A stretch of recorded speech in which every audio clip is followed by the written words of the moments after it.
যেহেতু আমাদের মিটিংগুলোতে নরমালি সরকারি প্রোগ্রামগুলি করে থাকি, ফলে আমরা সরকারি দপ্তর আমি অনেক ধরনের মুখ দেখতে পাচ্ছি। শুরু করার আগে একটু পরিচিতি পর্ব থেকে আমরা মিটিংটা শুরু করি। তো যে জেলা প্রশাসনের কার্যালয় গাজীপুর, আমি 38 বিসিএস প্রশাসন ক্যাডারের একজন সদস্য। ধন্যবাদ। আসসালামু আলাইকুম ওয়া রাহমাতুল্লাহি ওয়া বারাকাতুহু। আসসালামু আলাইকুম ওয়া রাহমাতুল্লাহি ওয়া বারাকাতুহু।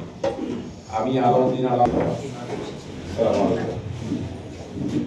আসসালামু আলাইকুম। চৌকিদার অফ দ্য হাট বাজারের সহকারী অধ্যাপক ইংরেজি আব্দুল্লাহ ইসলাম ইজেম নড়িয়াপুর বিদ্যুৎ।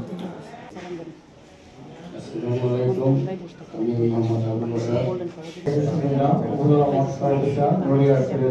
আসসালামু আলাইকুম, আমি রাজীব দেওয়ান, উপজেলা আনসার ও পিটিপি প্রশিক্ষক, নড়িয়া শরীয়তপুর।